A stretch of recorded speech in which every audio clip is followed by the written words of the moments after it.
Neste Estado democrático de direito a que se refere o nosso querido professor Marco Antônio Villa, a nossa corte está reunida neste momento e está decidindo. O Supremo Tribunal Federal está em sessão para decidir exatamente isso, algumas filigranas das questões de direito que estão inseridas na Constituição, o seu choque com os termos do Código de Processo Penal e as chamadas leis infraconstitucionais. No caso, a prisão de Aécio Neves ou seu recolhimento noturno à sua casa. Debate se isso é prisão ou não.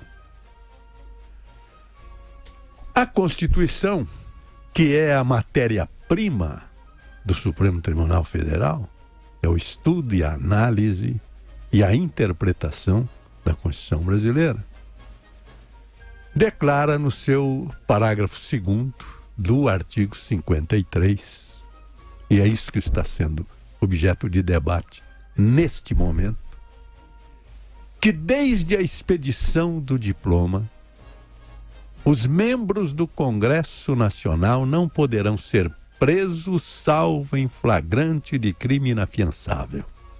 E neste caso, os autos serão remetidos dentro de 24 horas à casa respectiva, ou seja, se é senador, vai para o Senado, se é deputado federal, vai para a Câmara.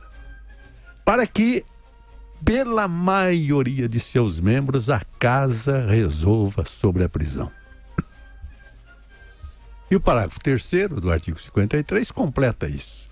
Recebida a denúncia contra o senador ou deputado por crime ocorrido após a diplomação, o Supremo Tribunal dará ciência à casa respectiva que, por iniciativa do partido político nela representado ou pelo voto da maioria de seus membros, poderá ter decisão final sustar o andamento da ação.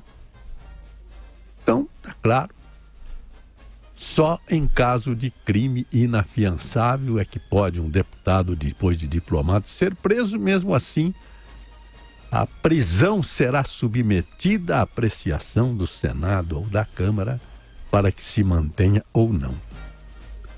A questão é que o Código de Processo Penal, quando trata das questões da prisão preventiva, da prisão domiciliar, ele refere no artigo 319, são medidas cautelares diversas da prisão.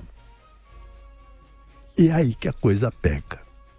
Porque é isso que foi imposto ao senador Aécio Neves. O recolhimento domiciliar no período noturno e nos dias de folga, quando o investigado ou acusado tenha residência e trabalhos fixos.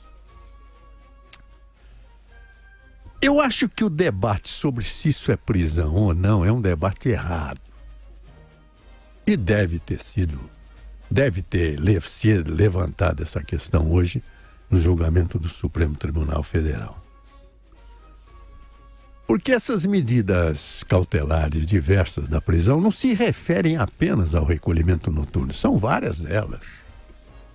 Pois, por exemplo, proibição de manter contato com pessoa determinada, proibição de ausentar-se da comarca, recolhimento domiciliar no período, né? Comparecimento periódico em juízo para informar ao juiz sobre suas atividades.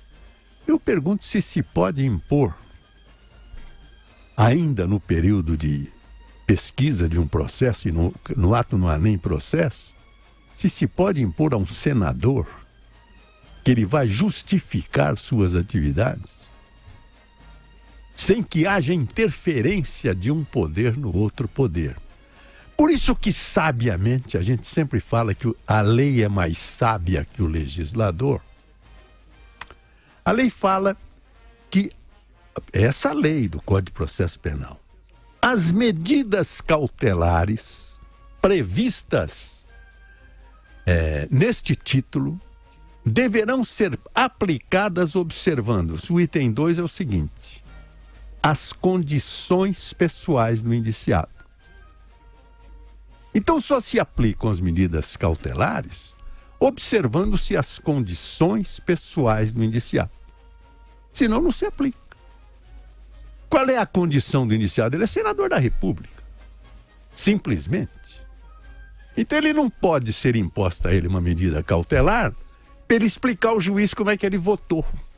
Como é que foi a sua atividade? É votar uma lei. E toda a fila das medidas cautelares pode ou não ser aplicada dependendo das condições pessoais do indiciado ou acusado, inclusive o recolhimento noturno, independentemente de saber se o recolhimento na casa à noite é ou não uma prisão no sentido estrito ou no sentido lato. Bom, isso é opinião. No Supremo Tribunal Federal não há opinião, porque o Supremo decide. E nós vamos saber hoje, com a mais alta corte da República, qual é o certo nessa questão.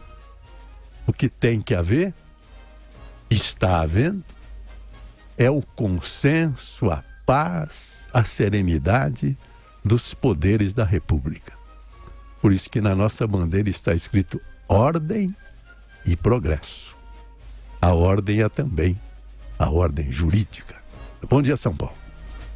Bom dia, Brasil.